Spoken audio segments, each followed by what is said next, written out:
거인 앞에 서서라는 제목이에요. 거인 앞에 서서. 여러분, 이 고대 시대의 전쟁 그 유형 중 하나가 1대1 전투라는 게 있었습니다. 1대1 전투. 아마 여러분들이 영화를 통해서 한번 본 적이 있을 수 있는데, 이거는 군사들의 목숨을 많이 희생하지 않고 전쟁을 승리로 또는 전쟁을 끝낼 수 있는 방법 중, 싸움 중 하나였습니다. 즉, 나라와 나라가 또 각 진영이 이렇게 맞붙을 때 대표를 내보내는 거예요. 대표. 그래서 그 나라 군대 중 가장 힘센 자 하나씩을 내보내서 그들이 서로 군대가 양 진영이 다 보는 앞에서 1대1을 싸우는 그런 1대1 전투죠. 그래서 그 전투에서 그 장수를 이기면 그 나라가 승리하는 그런 1대1 전투 방식이에요. 장수의 전쟁이라고 할 수 있겠죠. 그래서 각 진영의 장군이 나와서 서로 싸워가지고 그것을 그 승패로 전쟁을 가름하는 것입니다. 성경에도 그런 전쟁이 나와요. 그 전쟁이 뭐냐면 골리앗과의 싸움입니다. 골리앗과의. 이 블레셋 나라와 이스라엘 백성들이 맞붙었어요. 이 블레셋에서는요, 장군 하나를 내보냈는데 어마무시합니다. 이 블레셋 장군이 이 블레셋에서 골리앗이라고 하는 장군이 나와서 빨리 나와 대결할 수 있는 장수를 이스라엘에게 내보내라고 소리를 지릅니다. 근데 이스라엘에서는 그 앞에 싸우러 나온 이 골리앗이라고 하는 블레셋의 장수를 보고 단 한 사람도 나서질 않습니다. 왜냐하면 아시는 분 아시겠지만 골리앗은 2m 90이 되는 엄청난 거인이었습니다. 거인. 한간의 학자들은 그가 휘두르는 창검이 50kg나 됐다고 합니다. 50kg짜리를 휘두르는 그런 장수가 앞에 나와서 나오라 그러니 그 거인 앞에서 싸우겠다고 나가는 사람은 어떨까요? 죽으러 가는 거죠. 이기러 가는 게 아니라. 그래서 골리앗은 이 전쟁 앞에서 한 달 동안이나 빨리 나와서 나를 대적해라. 빨리 나와서 대적해라. 싸움을 하자라고 소리를 지르며 싸움을 붙였죠. 이렇게 도발을 했지만 이스라엘 사람들은 한 달 동안 쩔쩔매고 그 앞에 패색이 짙어갔습니다. 이스라엘의 사울왕이 그 모습을 보면서 이 싸움에 저 골리앗을 이기면 상금을 주겠다. 나라에 많은 재물을 주겠다. 심지어 자기의 딸을 주겠다. 그럼 어떻게 해야 돼요? 왕족이 되는 거 아닙니까? 왕과의 사돈이 되니까. 그럼에도 불구하고 아무도 나오지 않습니다. 그때 그 당시 17이었던 소년 하나가 손을 번쩍 들더니 그 앞에 담대히 나갑니다. 그가 누굴까요? 아니시죠. 17살밖에 안 됐습니다. 그리고 그가 손을 들고 나가자 기적이 일어났습니다. 그 새파란 소년이 진짜 키를 봐도 잽이 안 되는 그 다윗이 2m 90이나 되는 골리앗을 쓰러뜨린 것입니다. 이건 이긴 쪽인 이스라엘도 믿겨지지 않았고 진적인 블레셋도 믿겨지지 않는 그런 역전의 싸움으로 승리를 거둔 것입니다. 저는 이 말씀을 보면서 한 가지 깨닫는 것이 있습니다. 저와 여러분을 비롯해 우리 모든 사람 앞에는 이런 골리앗과 같은 거인이 있다라고 하는 것입니다. 다윗 앞에만 골리앗이 서 있는 것이 아닙니다. 모든 사람 앞에 넘을 수 없을 것 같은 골리앗이 거인이 도사리고 잇따르고 있는 것이죠. 거대한 장벽이 거대한 거인이 우리를 절망시키고 단 한 걸음도 앞으로 나가지 못하도록 우리 앞에 으르렁거리고 있다라고 하는 겁니다. 물질의 거인일 수 있습니다. 건강의 거인일 수 있습니다. 관계의 어려움의 거인일 수 있습니다. 가정과 직장과 학업 등등에서 곳곳에서 우리 앞에 소리를 지르고 있습니다. 우리를 억누르는 거인이 있다라고 하는 것이죠. 우리는 그런 거인 앞에 서 있는 존재들입니다. 지금 이 자리에 앉아있는 저와 여러분, 저를 비롯해서 우리 앞에 거인이 없다고 하는 사람 아마도 없을 겁니다. 근데 더 중요한 거인이 있어요. 큰 거인이 있어요. 그 더 큰 거인이 뭐냐? 그것은 우리 안에 있습니다. 우리 앞에 있는 환경의 거인이 있다면 우리 안에는 두려움의 거인이 있습니다. 아마 그 두려움의 거인은 앞에 놓여있는 환경보다 더 큰 거인일 거예요. 그래서 두려움으로 인해서 감히 도전조차도 골리앗을 향해 단 한 걸음도 나아가지 못하는, 시도도 못하는 형편 속에 우리는 놓여 있을 것입니다. 사무엘상 17장 24절을 보면 이스라엘 모든 사람이 그 사람을 보고, 누구죠? 골리앗을 보고 심히 두려워하여 그 앞에서 도망하며 라는 말씀이 있습니다. 앞에 놓여 있는 거인은 거인인데 더 큰 거인인 두려움 때문에 그들은 도망하고 있는 것입니다. 이스라엘 군사들이 얼마나 두려움을 가지고 있는지 확실하게 알 수 있는 거예요. 도망치는 거예요. 현실 도피라고도 하죠. 현실을 외면하는 것. 이스라엘 백성들은 어떤 사람들이었습니까? 선민이었습니다. 선민. 선민이 뭐예요? 저 뒤에 있는 애가 선민이가 아니라 하나님께 선택받은 백성이에요. 꼭 집어 선택받은 백성이에요. 하나님의 나라의 군대입니다. 선민이었고 또 하나님 나라의 군대이면서도 불구하고 그들 안에 있는 두려움 때문에 앞에 놓여 있는 현실의 거인을 보고 마음속에 도살아난 두려움 때문에 전쟁을 향해 나아가지 못했던 것입니다. 잠언서 29장 25절에 이런 말씀이 있습니다. 사람을 두려워하면 올무에 걸리게 되거니와 여호와를 의지하는 자는 안전하리라. 참 놀라운 말씀 아니겠습니까? 사람을, 여기는 거인을, 우리의 환경의 거인일 수 있죠. 사람을 두려워하면 올무에 걸립니다. 옴짝달싹 못하는 거죠. 그러나 여호와를 의지하는 자는 안전하게 되리라. 이 말씀이 여러분에게 큰 소망이 되기를 바랍니다. 우리 모두 앞에 있는 거대한 거인 앞에서 우리는 두려움이라고 하는 더욱 큰 거인 앞에서 도망치는 것이 아니라 오늘 말씀을 통해 이 거인을 무너뜨릴 수 있는 하나님의 방법을 터득하는 축복된 오늘이 되기를 주의 이름으로 축복합니다. 자, 먼저 어떻게 다윗은 거인 앞에 서서 있었을까? 어떻게 다윗은 거인 앞에 서서 그 승리를 거둘 수 있었을까? 첫 번째로 다윗은 거인을 피하지 않았다. 피하지 않았다. 다윗이 승리할 수 있었던 것은 거인을 피해 도망하지 않고 직면한 것입니다. 자, 우리가 우리 인생의 큰 문제를 만날 때 쉽게 실패하는 이유가 뭐냐? 문제에 직면하지 않는다는 거예요. 도피하지 않는다는 거예요. 도피한다는 것입니다.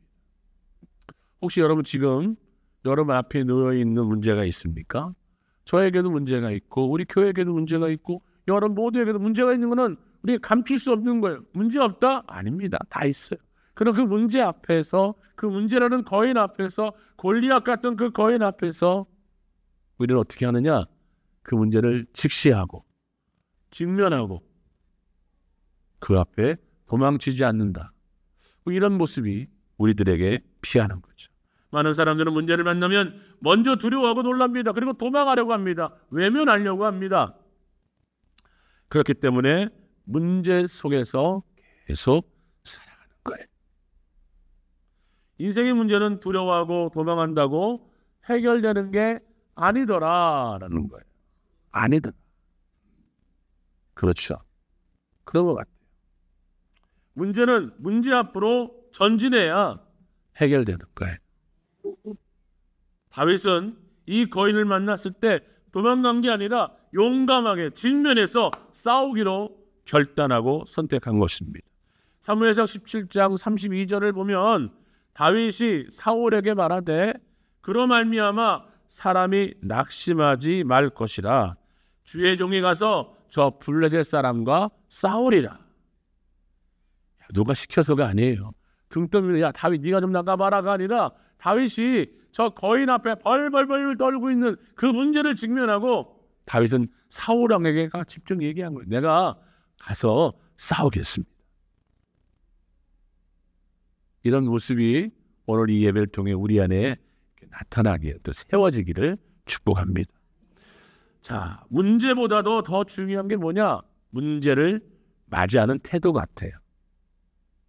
저도 근래에 여러 가지 상황들을 보면서 제 태도에 저의 모습에 상당히 많이 반성했습니다. 지금도 끊임없이 고민하고 끊임없이 문제 앞에 서서 도망치지 않으려고 노력을 많이 합니다. 사건보다 더 중요한 것은 이 사건에 대한 해석입니다. 왜 이런 일이 일어나게 되는 거예요? 하나님은 분명히 뜻이 있는데 이 분명한 이 계획을 가지고 하나님 원하시는 모습이 뭘까? 문제 앞에 서서 도망하면 이것을 바라볼 수 없게 됩니다. 우리는 저와 여러분이 처해져 있는 환경 속에서 그 상황 속에서 그 문제라는 거인 앞에서 왜 저 문제의 거인이 왜 저것이 내 앞에 서서 나를 가로막게 할까? 내 마음에 두려움을 줄까? 내 마음을 심게 할까? 하나님의 계획은 무엇인가? 그리고 다윗은 문제를 만났을 때 그 위기를 기회로 구하타는 겁니다. 저와 여러분이 지금 닥쳐져 있는 문제가 있다면 그것이 여러분을 위태롭게 하는 문제가 아니라 여러분을 다시금 세우려고 하는 기회가 되는 그런 은혜가 있기를 바랍니다. 이렇게 위기를 기회로 보기 위해서는 것은 우리의 초점을 어디에 맞추느냐가 중요합니다. 초점을 잘 맞추면 관점이 변합니다. 골리앗을 보고 어떤 사람들은 두려워 떨미나 그러기에 거인 앞에서 자신들을 뭐라고 얘기합니까? 메뚜기라고 얘기해요. 도저히 이길 수 없다고 봅니다. 그러나 다윗은 달랐습니다. 다윗의 초점은 그 거인, 그 외모, 그 현상, 그 상황만 본 게 아니라는 것이에요. 인생은 어떻게 보느냐에 따라 반드시 분명히 달라집니다.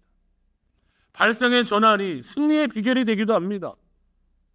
하나님은 우리가 문제를 만났을 때 낙심하거나 도피하지 말라고 당부합니다. 신신당부합니다. 오히려 성경은요 기가 막힌 얘기를 합니다. 낙심거리가 있을 때 뭐 하라고 합니까? 기뻐하라고 합니다. 이게 말이 됩니까? 근데 하나님 말씀이에요. 야고보서 1장 2절 또 베드로전서 1장 6절 한번 보겠습니다. 야고보서 1장 2절에 내 형제들아 너희가 여러 가지 시험을 당하거든 온전히 기쁘게 여기라. 여기서 시험이라는 단어와 두려움이라는 단어와 환난이라는 단어가 동일한 단어예요. 동일한 어원에서 왔다. 베드로전서 1장 6절에 뭐라고 나옵니까? 그러므로 너희가 이제 여러 가지 시험으로 말미암아 잠깐 근심하게 되지 않을 수 없으나 그래 근심하는 거 그래 이해가 된다. 그러나 뭐라고 합니까? 오히려 크게 기뻐하는도다. 이게 신비한 말씀, 신비한 비밀이에요. 어떻게 낙심하는 자에게 찾아가서 좀 웃어봐요, 좀 기뻐해봐요 라고 감히 말할 수 있겠습니까? 근데 하나님은 우리에게 말씀합니다. 근심하는 자가 있느냐? 오히려 그게 기뻐해라. 여러 가지 시험을 당하거든 온전히, 이 온전이라고 하는 퍼펙트라고 하는, 완벽하게 기뻐하도록 해라. 이런 모습이 정말로 어이가 없고 과연 저게 맞는 말씀일까라는 의구심이 있을지라도 이 말씀이 하나님 말씀이라고 한다. 이 말씀이 하나님 말씀이기에 이런 모습, 기뻐하는 모습이 우리들에게 있기를 축복합니다. 영적 전쟁, 바로 영적 지식, 이것은 다윗에게는 참 중요했습니다. 눈앞에 보이는 현상보다는 그곳에 가지고 있는 영적 지식이 굉장히 다윗에게는 중요했습니다. 그래서 사무엘상 17장 45절부터 47절, 오늘 본문의 말씀이죠. 그가 보는, 다윗이 보는 영적 지식은요, 골리앗은 너는 무기를 가지고 나오지만 나는 뭐를 가지고 나간다고요? 만군의 여호와의 이름으로 간다. 이 싸움은 너와 나와의 싸움 같지만 아니야. 이 싸움은 하나님의 싸움이야. 이런 영적인 비밀. 그래서 우리 하나님은 너희가 근심할지라도, 시험을 당할지라도 그거 기뻐할 일이야 라고 말하는 것입니다. 하나님에 대한 지식을, 그리고 전쟁의 승리가 창박할이 아닌 하나님께 속했던 사실을 분명히 할 때에 저와 여러분 앞에 놓이는 이 거인과의 싸움은 나와 육신의 싸움이 아니라 하나님의 영적인 싸움인 것을, 그 뒤에 하나님이 놀라운 승리의 모습을, 승리의 영광을 준비하고 있음을 우리가 깨달을 때 저와 여러분 기뻐할 수 있을 줄 믿습니다. 쉽지 않아요. 쉽지 않습니다. 이게 제가 말하고 있는, 설교하고 있는 저도 이 말씀을 선포하면서 이 속마음으로 얼마나 아멘 하고 소명하는지 몰라요. 이대로 되길 원합니다. 이대로 되길 원해요. 다윗은 하나님의 눈으로 거인을 보았습니다. 저와 여러분들도 하나님의 눈으로 우리 앞에 놓인 거인을 보길 원합니다. 다윗은 골리앗을 육신의 자신과 비교하지 않았습니다. 다윗은 골리앗을 하나님과 비교했습니다. 육신의 자신과 비교했을 때는 2m 90과 1m 70이라 할지라도 엄청난 차이가 있잖아요. 근데 그 뒤에 계신 하나님과 다윗, 골리앗을 비교했을 때 어때요? 골리앗은 게임이 되지 않습니다. 다윗은 골리앗을 하나님과 비교했을 때 2m 90인 거인 골리앗도 별것 아니다라고 여겨진 것입니다. 이게 지혜 아닐까요? 이런 지혜를 저와 여러분, 우리 모두가 갖기를 원합니다. 하나님의 시각으로 문제를 바라보는 지혜, 내 시각과 내 환경과 특별히 막 비교되어지는, 정말 그 앞에 일어나는 현상들만 바라보는 그런 어리석음이 아니라, 이걸 통해 하나님이 계획하고 있을 수 있구나, 이거 뒤에는 더 큰 하나님이 있구나, 이거를 발견할 수 있는 지혜, 이거 정말 저와 여러분에게 필요한 것입니다. 저에게, 정말 여러분에게 지금 이 시대에, 지금 이 현상 속에 우리에게는 필요한 것인 줄 믿습니다. 우리 앞에 있는 문제를 우리 자신과 비교하면 문제는 한없이 크고 높습니다. 그러나 문제를 하나님과 비교하면 한없이 작고 보잘것없을 것입니다. 오늘 여러분들이 어떤 문제에 직면해 있습니까? 어떤 문제가 있더라도 그 문제를 하나님의 눈으로, 그 뒤에 계신 하나님을 보는 지혜가 있기를 축복합니다. 오늘 본문에 17된 소년 다윗의 손에 있는 것은 돌 5개 뿐이었습니다. 외적으로 골리앗과의 싸움에서 이길 만한 것이 아무것도 없었습니다. 현실적으로 다윗 손에는 물맷돌과 돌 5개밖에 없었습니다. 그러나 다윗은 누구 손을 잡고 있었습니까? 하나님의 손을 잡고 있었습니다. 정말 좀 부러워요. 정말 이런 믿음이 저에게 필요해요. 정말 이런 믿음이 여러분들에게 필요합니다. 우리가 가진 게 뭐가 있겠습니까? 뭐가 있어요? 아무것도 없습니다. 여러분 부유합니까? 아니, 부유하지 않습니다. 우리 왜 부유합니까? 아닙니다. 절대 부유하지 않습니다. 가진 건 없습니다. 그럼에도 불구하고 우리가 두려워하지 않고 겁내지 않고 쪼그라들지 않고 살아갈 수 있는 이유가 뭡니까? 내 손을 하나님 손을 잡는 거예요. 하나님을 보는 거예요. 하나님을 볼 때 45절을 보면 나는 이스라엘 군대의 하나님의 이름으로 내게 가노라. 다윗은 하나님 붙잡았습니다. 46절 보십시오. 오늘 여호와께서 너를 내 손에 붙이시리니 온 땅으로 이스라엘에 하나님이 계신 줄 알게 하겠고 47절 보십시오. 여호와의 구원하심이 찰과 강에 있지 아니함은 이 무리로 알게 하리라. 전쟁은 여호와께 속한 것인지. 이상의 말씀에서 다윗이 무엇을 들고 골리앗 앞에 나가고 있는지 분명히 설명해 주고 있습니다. 다윗은 골리앗과 하나님을 비교했습니다. 나와 골리앗을 비교하면 골리앗은 월등하지만 골리앗과 하나님을 비교하니까 자기가 믿는 하나님의 월등하심을 알 수 있는 것입니다. 저와 여러분이 믿는 하나님은 위대하신 분입니다. 놀라우신 분입니다. 정말 위대하고 아름답고 정말 우리가 생각하는 것보다 너무나 위대한 것을 계획하고 계신 분입니다. 우리 이것을 보고 가는 거예요. 그러자 다윗은 용기가 솟았어요. 그래서 사울왕이 다윗이 갈 때 뭘 줍니까? 너 혹시 창에 맞을까? 뭐 돌에 맞을까? 뭐 화살 맞을까 모르니까 갑옷 좀 입고 가라. 그때 뭐래요? 필요 없습니다. 용기가 쏟았습니다. 갑옷도 필요 없었습니다. 가진 것 다 내려놓고 하나님 의지하고 골리앗 앞에 담대히 선 것입니다. 다윗은 거인 골리앗 앞에 서서 골리앗보다 더 큰 분을 보았던 것입니다. 우리는 주어진 현상밖에 보지 못합니다. 그리고 그 앞에 좌절할 때가 있습니다. 속상할 때가 있습니다. 속상해.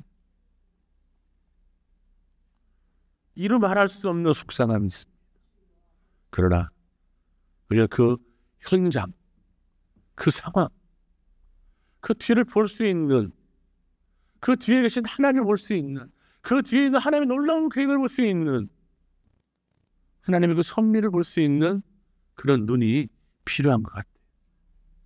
그런 눈을 저도, 여러분도, 우리 모두가 갖기를 바랍니다. 마지막으로 다윗 한 사람의 승리는 어떤 영향력이 있었느냐? 저와 여러분이 단 한 사람이라도 이런 시각을 가지고 이런 상황을 가지고 이런 하나님을 바라보면서 승리하잖아요. 그러면 그 승리가 어떤 영향력이 있느냐? 자, 다윗 한 사람의 승리는 공동체의 승리로 이어집니다. 한 사람의 승리가 승리를 낳았다는 거예요. 우리는 승리의식을 가져야 되고 한 사람의 승리는 공동체로 이어진다고 하는 분명한 믿음을 가지고 있어야 됩니다. 자, 보세요. 사무엘상 17장 51절부터 52절을 보면 어떤 말씀이 나와 있느냐? 다윗이 달려가서 블레셋 사람을 밟고, 이 블레셋 사람 누구예요? 골리앗입니다. 골리앗을 밟고 그의 칼을 그의 칼집에서 빼내요. 왜냐하면 이 칼은 자기가 갖고 있던 칼이 아닙니다. 골리앗이 갖고 있던 칼입니다. 그 칼을 빼내요. 그 칼로 그를 죽이고 그의 머리를 베니 블레셋 사람들이 자기 용사의 죽음을 보고 도망하기 시작합니다. 이 한 사람의 승리, 이 다윗이 골리앗을 향한 이 한 사람의 승리가 그 다음에 어떻게 이어지냐? 52절 보십시오. 52절 보세요. 이스라엘과 유다 사람들이 일어나서 소리 지르며 블레셋 사람들을 쫓아가 가이와 에글론 성문까지 이르렀고 블레셋 사람들의 부상자들은 시아라임 가는 길에서부터 가드와 에글론까지 엎드려졌더라. 이 본문의 말씀, 우리 이스라엘 백성들 한 달 동안 뭐 했다고 그랬어요? 서론에 말씀드렸죠. 이 이스라엘 백성들이 한 달 동안 뭐 했어요? 진영 밖으로 나가지는 못했어요. 두려워 떨면서 자, 나와봐, 좀 나와랑 싸우자라고 했는 그 골리앗의 말에 단 한 명도 반응하지 못하고 진영에서 두려워 떨고 있었습니다. 그런데 다윗이 하나님 바라보면서, 하나님의 뜻을 바라보면서 하나님이 정말 골리앗과 다윗 하나님을 비교해가면서 용기를 얻어서 이것은 내 싸움이 아니야, 하나님의 싸움이야 라고 하는 지혜를 얻으면서 바깥으로 나가서 진영을 향해 나가서 골리앗을 향해 나가서 그 거인을 향해 나가서 싸웠더니, 그리고 이겼더니 그 힘이 어디로 피어집니까? 온 이스라엘 백성들에게 이어져서 그들이 일어나서 소리 지르며 블레셋을 향해 달려가는 것입니다. 우리 중 우리 교회 성도들 누구든 여러분의 가정에 누구든 한 사람이 하나님을 인하여 승리한다면 하나님의 승리 앞에 그 승리가 자신만의 승리로 끝나지 않냐. 그 승리가 공동체로 이어진다는 거예요. 우리 모두의 승리가 된다는 거예요. 용기를 얻게 된다는 거예요. 하나님 바라보면서 함께 협력하여 나아간다는 것입니다. 성경은 잘 준비된 한 사람을 세워서 위대한 일들을 시작합니다. 그리고 공동체를 통해 그것을 완성하십니다. 그러므로 한 사람의 역할이 참 중요해요. 그 한 사람이 나는 아니다, 나는 아닐 거야. 아닙니다. 그 한 사람이 내가 되어야겠구나. 우리 공동체에서 첫 번째 승리하는 사람이 내가 되어야겠구나. 우리 공동체 안에서, 우리 주일반교회 이 모임 안에서, 저와 여러분의 가정 안에서, 저와 여러분의 직장 안에서 승리가 필요할 때에 그 승리를 위해 하나님 바라보고 나갈 수 있는 사람은 내가 되어야겠구나. 내가 먼저 승리하겠구나. 내가 먼저 나가야겠구나. 거인 앞에 서서 두려워하자는 것이 아니라 거인 앞에서 담대하게 마주보고 달려가겠구나. 그 한 사람이 내가 되어야겠구나. 이런 결단이 우리 모두의 길을 축복합니다. 사랑하는 성도 여러분, 하나님과 함께 하나님의 눈으로 거인 앞에 서십시오. 여러분들의 환경의 거인, 여러분 앞에 여러분을 주눅들고 무서워하고 추초하기에는 그 거인 앞에 서십시오. 그러면 그 거인은 여러분의 밥이 될 줄 믿습니다. 여러분, 진정한 거인은 누구예요? 하나님이에요. 다윗과 골리앗의 중 거인은 골리앗이었지만 골리앗과 하나님을 비교할 때 진정한 거인은, 비교할 수 없는 거인은 누구십니까? 하나님이십니다. 하나님 모시고 살고 있는 저와 여러분이 바로 진정한 거인일 것입니다. 성령님을 동행하고 있기에 우리는 얼마든지 승리하며 하나님과 동행함으로, 하나님 바라봄으로 나의 승리가 우리 공동체의 승리가 되며, 나의 승리가 우리 가정의 승리가 되며, 나의 승리가 우리 직장에서의, 사업장에서의, 이 나라 이 민족의 승리가 된다. 이 말씀을 믿고 이번 한 주간 하나님 앞에 강하고 담대하게 일어나 도전하시고 거인을 쓰러뜨림으로 영원한 승리자가 되시기를 주의 이름으로 축복합니다. 아멘.